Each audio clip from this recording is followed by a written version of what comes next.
You here? Let's get straight to it. I'm right back at you like I never left, and I'm going to go this hard to my last breath. It's Lil Kenny Russell, Kanoom, Console, Moon. You already know what you're going to get when you step in this room. You're now dealing with Kanoom. Yeah, I'm here. And while I'm here, I'm going to make the information direct and clear because a lot of y'all can't hear. Yeah. Now, welcome back to Make My Ancestors Great Again. This is another episode of According to the Bible. This is According to the Bible, Part 7, and we're dealing with Judas. Judas of Iscariot, okay? We dealt with them on According to the Bible, Part 4, and you can go watch that.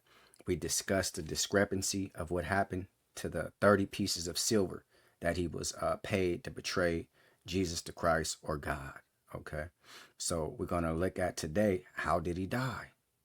See, the Bible is not quite too sure what he did with the 30 pieces of silver, but you can go watch that in Part 4, According to the Bible, Part 4. Let's listen to the ancestors and we'll get straight to it. Like, share, subscribe, comment, and I thank you for watching.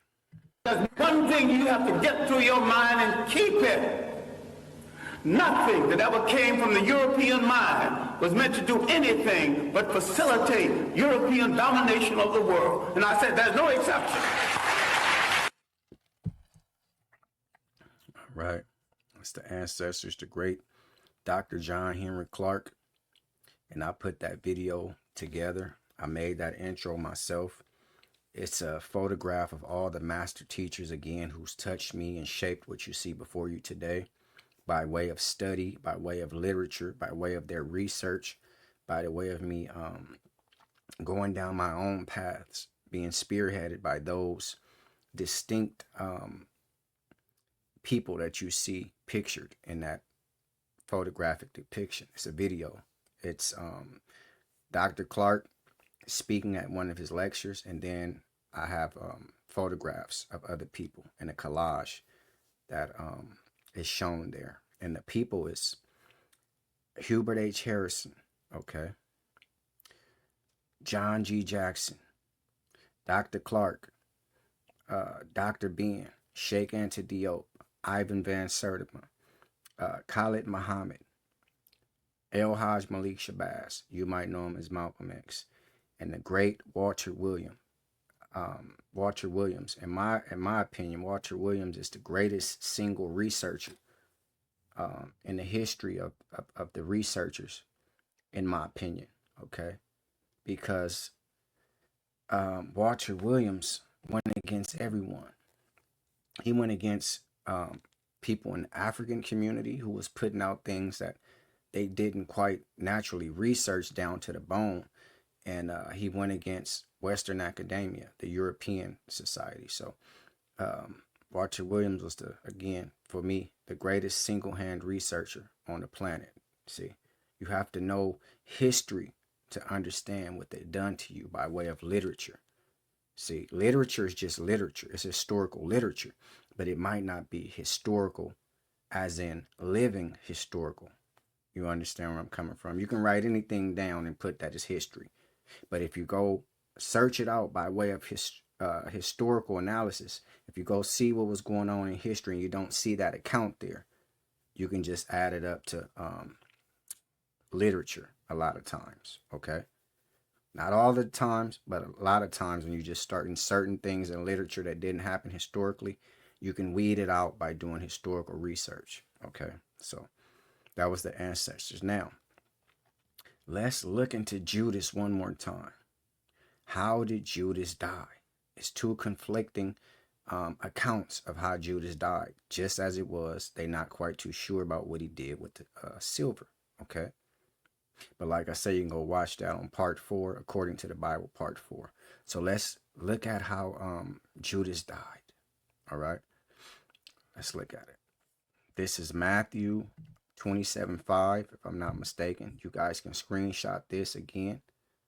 We discussed this on Part 4, but not the ending part. We discussed what he did with the silver, and the Bible isn't too sure about that. Now let's see how he died, okay? Matthew 27:5 states, and he cast down the pieces of silver in the temple and departed and went and hung himself. Okay, simple and plain. It's nothing hard to it. It says it right there. And he cast down the pieces of silver in the temple, and he departed and went and hung himself. Simple as that. He threw the silver down. He didn't want it. He felt guilty about what he did, and he went and hung himself right after this. Now let's turn to another conflicting account and see, what they have to say. This is Acts 1:18. You can screenshot this. Acts 1:18 says, "Now this man purchased a field with the reward of iniquity, and falling headlong, he burst asunder in the midst, and all his bowels gushed out." You hear me? So this says he bought a field with the money that he got from the inequity of killing this Jesus the Christ, because when he gave him up, they was able to murder him. He fell on that field that he bought. He fell head first somehow. Fell head first asunder, bust open, and his asshole gushed out. Excuse my language, but that's what it says here. Your bowels is in your gut. But whenever they say, hey, had a bowel movement, they're talking about you defecating. So right here it says, again, this is Acts 1:18. Matthew 27:5 said he hung himself. Which one is right? According to the Bible, we'll never know. Matthew 27:5 says he hung himself. Acts 1:18 says this. Now this man purchased a field with the reward of iniquity, and falling headlong, he burst asunder in the midst, and all his bowels just gushed out. So when he fell head first, he bust open, and his asshole gushed out. He bust all his ass out. This is how the story goes now. You hear me, African people? So which one of these accounts do you supposed to believe? According to the Bible, we'll never know. That's my thoughts on these two scriptures. Again, I'm showing you continuously that the Bible is a book that one has to believe in. It's Lil Kenny Russell, Kanoom Consul Moon. You already know what you're going to get when you step in this room. You're now dealing with Kanoom. This is what I do, and I love to do it. And before I take back what I said, I add some more to it. Like, share, subscribe, comment. I thank you for watching. If you feel like you want to do something for me, like and subscribe, because it won't cost you a fee. Education and preparation is the first step to retaliation. So before you pick up a weapon or a silly religion such as this, pick up some knowledge.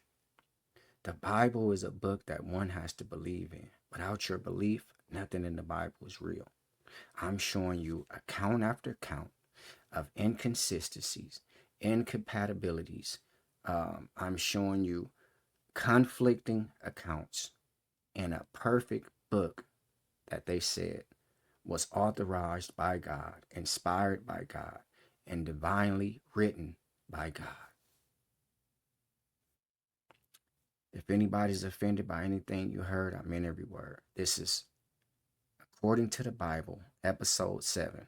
How did Judas die? Yeah. See y'all tomorrow.